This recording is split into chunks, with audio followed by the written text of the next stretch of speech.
এই অন্তর্বর্তীকালীন সরকারকে আমরা স্পষ্টভাবে বলতে চাই, আপনার যদি আমাদের মাঝে গ্রহণযোগ্যতা বাড়াতে চান, অবশ্যই অবশ্যই এই অন্তর্বর্তীকালীন সরকারের সময় আমাদের এই বিচারগুলো আপনার নিশ্চিত করতে হবে। এখনো পর্যন্ত আমাদের এই বিপ্লবকে অনেকে মেনে নিতে পারে নাই, সেজন্য কিছুদিন পর পর আমরা দেখি বিচার বিভাগে কু করা হয়, আমরা দেখি পুলিশে কু করা হয়, আমরা দেখি আনসারের বিদ্রোহ হয়, আমরা দেখি সচিবালয়ে আগুন লাগানো হয়। আমরা সবাইকে বলতে চাই, আপনারা রিয়েলিটি মাইনে নেন। এই ফরিদপুরবাসী যতদিন জেগে আছে, পুলিশ শেখ কোনদিন বাংলাদেশে ফিরবে না। প্রিয় দেশবাসী, আপনারা জানেন আমরা একটা দীর্ঘ সময় ধরে বিভাজনের রাজনীতির মধ্যে আমরা বেড়ে উঠেছি। আমাদের বিভাজনের রাজনীতির মধ্যে রেখে আমরা জাতীয় ঐক্য কখনো পৌঁছতে পারিনি। আমাদের পূর্বের যারা রাজনীতিবিদ রয়েছেন, আমরা আপনাদেরকে আহ্বান জানাবো, আপনাদের রাজনৈতিক প্রজ্ঞা, আপনাদের রাজনৈতিক অভিজ্ঞতা, সেগুলিকে আমরা তরুণ প্রজন্ম আমরা আপনাদেরকে সম্মান জানাই। একই সাথে আপনাদেরকে আহ্বান জানাবো, এই তরুণ প্রজন্মের যে আত্মবিশ্বাস, এই তরুণ প্রজন্মের যে অকুত ভয়, এই তরুণ প্রজন্মের যে বাঁধ ভাঙা যে ভয়, এই ফ্যাসিবাদকে বাংলাদেশ থেকে উৎখাত করার জন্য তাদের যে প্রত্যয়, আপনার প্রত্যয়ের সাথে তাদের এই প্রত্যয়ের যদি আপনারা সম্মিলন না ঘটাতে পারেন, তাহলে 24 পরবর্তী বাংলাদেশ বিনির্মাণে আমরা ব্যর্থ হব। সুতরাং এই বিভাজনের রাজনীতি বাদ দিয়ে আমরা আমাদের অভিজ্ঞ যে রাজনীতিবিদ রয়েছে, আমাদের পূর্বসূরি যারা রয়েছে, আপনাদের লড়াই এবং সংগ্রাম, এই লড়াই এবং সংগ্রামকে আমরা স্বাগত জানাই।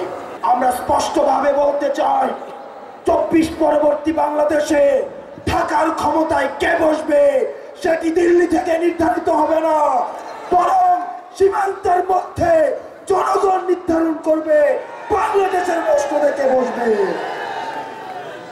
সুতরাং আপনারা দিল্লিমুখী না হয়ে, ক্ষমতামুখী না হয়ে আপনারা জনতামুখী হন।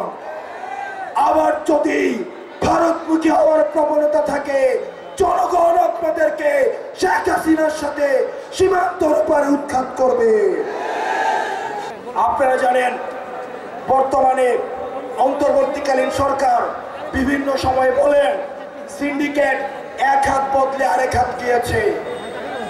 আমরা আপনাদেরকে বলতে চাই, সিন্ডিকেট যদি এক হাত বদলে আরেক হাতে যায়, এটা বলার জন্য আপনি সরকার হয় নাই, বরং এই সিন্ডিকেট গুলো ভাঙার জন্য আপনাকে বসানো হয়েছে। সুতরাং আপনি যদি মনে করে থাকেন সিন্ডিকেট এক হাত বদলে আরেক হাতে গিয়েছে, এই কথা আপনার থেকে আমরা শুনতে চাই না, বরং এই বাংলাদেশ থেকে খুনি শেখ হাসিনার মতো আমরা এই সিন্ডিকেটের উৎখাত চাই। যদি আপনারা মনে করে থাকেন এই জনগণ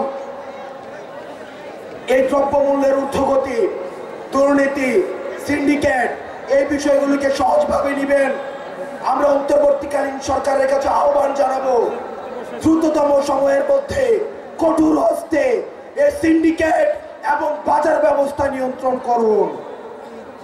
প্রিয় দেশবাসী, প্রিয় ফরিদপুরবাসী, আপনারা দক্ষিণবঙ্গের একটা দুর্গ হিসেবে আপনারা কাজ করেন।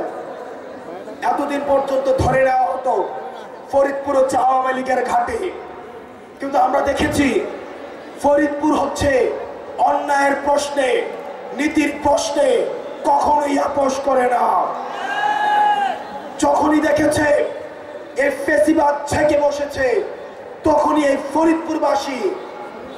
ফরিদপুরবাসী এই ফ্যাসিবাদের বিপক্ষে তার শক্ত অবস্থান নিয়েছে।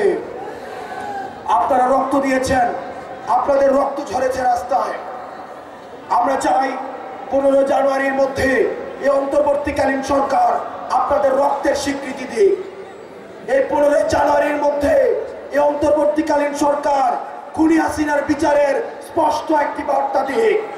এই অন্তর্বর্তীকালীন সরকার 15 জানুয়ারির মধ্যে আপনারা যে কারণে রাস্তায় নেমে এসেছিলেন একটি পরিবর্তী বাংলাদেশ গড়ার জন্য, একটি ফ্যাসিবাদ মুক্ত বাংলাদেশ গড়ার জন্য, এই প্রক্লেমেশন অফ রিভলিউশনে সেটির জন আকাঙ্ক্ষার প্রতিফলন ঘটুক।